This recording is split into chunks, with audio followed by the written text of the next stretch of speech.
첼시의 전설적인 스트라이커 디디에 드록바. 하지만 드록바 외로 다른 스트라이커는 떠오르는 선수가 많지 않은데요. 그만큼 첼시의 스트라이커는 부진한 경우가 많았습니다. 현재 하베르츠, 오바메양 등도 굉장히 폼이 안 좋죠. 실제로 저주라고도 불릴 정도로 좋지 않은데, 오늘은 그런 첼시의 스트라이커들을 알아볼 텐데요. 순위는 축구 매체 포포투에서 선정한 기준으로 매겨진 점 양해 부탁드립니다. 자, 그럼 첼시 최악의 스트라이커 탑10 지금 바로 시작하겠습니다.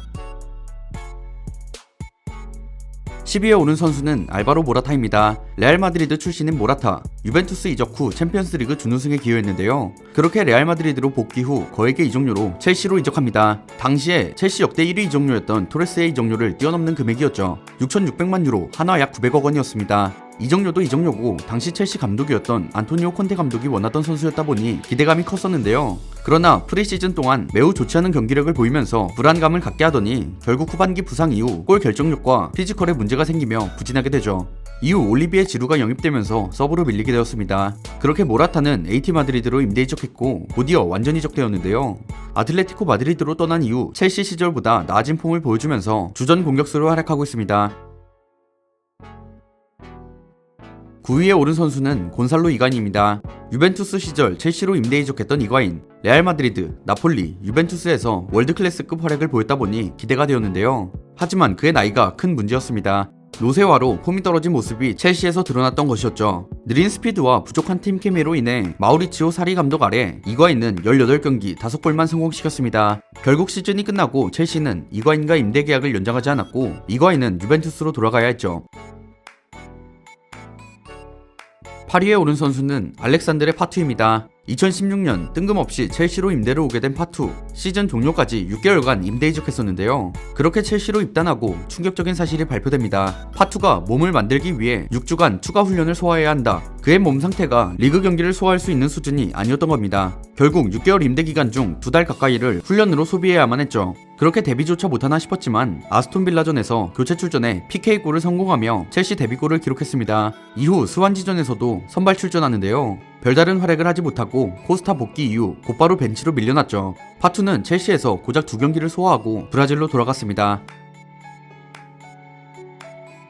7위에 오른 선수는 페르난도 토레스입니다. 리버풀에서 엄청난 활약을 펼쳐 유럽 최고의 스트라이커 소리를 들었던 페르난도 토레스, 당시 첼시 역대 이적료를 갈아치우며 첼시로 이적하는데요. 토레스는 첼시 이적 후 리그와 슈퍼컵을 제외한 유럽 선수로서 경험할 수 있는 메이저 대회는 모두 우승컵을 들어올리며 클럽 커리어 황금기를 겪습니다. 그러나 개인 기량은 리버풀에서 보여주던 모습을 다 잃었는데 한 시즌 동안 리그에서 10골 이상을 넘은 시즌이 단 한 번도 없었죠. 앞서 설명드린 모라타도 2시즌 만에 토레스의 리그 통산 골수를 넘어설 정도였습니다. 그만큼 토레스가 부진했다는 걸 알 수 있죠. 그럼에도 카를로 안첼로티부터 조세 무리뉴까지 첼시를 거쳐간 감독들은 모두 토레스의 부활을 위해 노력했는데요. 하지만 그의 폼은 살아날 기미가 보이지 않았고 결국 1-4-15 시즌부터 AC 밀란으로 이적하게 되죠.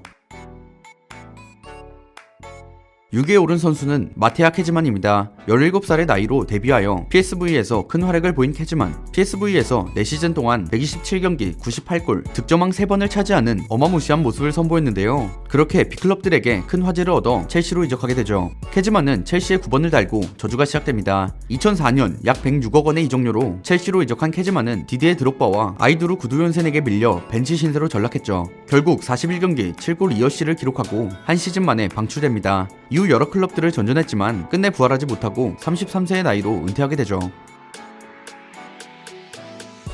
5위에 오른 선수는 로멜로 루카쿠입니다. 첼시에서 유수 생활을 했던 로멜로 루카쿠, 첼시에서 데뷔까지 했지만 출전 시간 부족으로 팀을 떠났는데요. 그렇게 웨스트 브로미치 알비온, 에버튼, 맨유, 인테르를 거쳐 다시 첼시로 돌아옵니다. 인테르에서 월드클래스 공격수의 모습을 보였다 보니 큰 기대감을 가지게 만들었는데 게다가 이적료 역시 1억 1,300만 유로, 한화로 1,500억 원이 넘는 금액이었죠. 그렇게 시작된 리그, 시즌 초반에는 기대감을 가지게 하는 활약을 선보였습니다. 아스날전에서도 득점에 성공하는 활약이었죠. 하지만 이후 수비진의 집중 마크로 인해 득점을 올리지 못했고 이전부터 지적되어 오던 부정확한 터치와 슈팅 미스 등 프리미어 리그에서 다시 부진하기 시작하죠. 게다가 루카쿠의 멘탈도 그리 강해 보이지 않았는데요. 스카이 이탈리아와의 인터뷰에서 이탈리아로 돌아가고 싶다는 충격 발언을 선보이며 첼시 팬들의 신뢰를 잃게 됩니다. 구단 역대 최고 이적료를 기록하고 온 선수가 이런 모습을 보였다 보니 첼시 팬들은 분노했고 게다가 이적료도 회수하지 못한 채 처분해야 하는 상황에 팬들의 야유는 더욱 커졌죠. 결국 22-23 시즌부터 인테르로 임대 이적이 확정되면서 첼시를 떠나게 되었습니다. 4위에 오른 선수는 아드리안 무투입니다. 제2의 게오르게 하지라 불릴 정도로 루마니아를 대표했던 축구선수 무투. 02-03 시즌 AC 파르마에서 세리에A 득점 2위에 오르면서 유명 클럽들의 러브콜을 받기 시작했죠. 결국 첼시가 무투를 선택했는데 첼시 입단 초기에는 최고의 활약을 하며 첼시의 판단이 현명했다는 것을 보여주었습니다. 이후 부진에 빠지며 리그에서 6골밖에 넣지 못하고 결국 주전 경쟁에서 밀려났죠. 게다가 2004년 코카인을 복용한 사실이 알려지면서 7개월 출장 정지와 한화 약 3천만 원에 해당하는 벌금을 부여받게 됩니다. 이후에는 구단과 상의 없이 독단적으로 유벤투스와 계약을 맺으며 이적하게 되는데 결국 이 사건으로 무투는 재판을 받게 되었고 법원은 무투에게 이적료 약 239억 원을 갚으라는 선고를 내렸습니다. 3위에 오른 선수는 라다멜 팔카오입니다. 맨유에서 부진한 모습을 보였던 팔카오. 이런 상황에서 첼시는 팔카오를 임대 영입하는데요. 그렇게 커뮤니티 실드에서 교체 투입되었지만 맨유 시절과 별 다를 바 없는 모습을 선보입니다. 게다가 허벅지 부상으로 경기에 출전하지 못하면서 후반기 챔피언스리그 명단에서 제외되는 등 맨유에서 활약보다 더 못한 행보를 보여주었죠. 이런 그의 활약은 12경기 1골, 첼시는 팔카오가 출전한 12경기 중 절반을 패했습니다. 하지만 모나코로 복귀 이후 완벽히 부활하며 첼시에게 아픈 손가락으로 남게 되었죠. 2위에 오른 선수는 크리스 서튼입니다. 앨런 시어로와 SAS 콤비를 이루었던 서튼, 94-95 시즌 블랙번 로버스의 프리미어리그 우승을 이끈 스트라이커로 활약했습니다. 이후 97-98 시즌에는 35경기 18득점으로 득점왕을 차지했죠. 하지만 이후 팀이 강등되면서 첼시로 이적하게 되는데요. 1999년 선수 겸 감독이었던 잔루카 비알리가 첼시 감독으로서 직무를 집중하기 위해 자신을 대체할 선수로 서튼을 영입하게 됩니다. 서튼은 1000만 파운드의 금액으로 첼시로 이적하게 되는데 그러나 서튼의 합류는 첼시의 전력 상승으로 이어지지 못했습니다. 서튼의 기록은 28경기 1득점에 그치며 하락세로 이어졌죠. 결국 스코틀랜드의 셀틱으로 이적하게 되면서 400만 파운드 손실을 남기고 첼시를 떠났습니다. 1위에 오른 선수는 안드리 셰프첸코입니다. AC 밀란에서 리그를 호령하던 셰프첸코, 당시 EPL 최고 이적료를 기록하며 첼시에 오게 되었는데요. 첼시 팬들은 셰프첸코로 인해 업그레이드된 첼시의 공격을 기대했지만 좋은 폼을 보여주지 못하고 부진을 거듭하면서 디디에 드록바에게 밀리게 됩니다.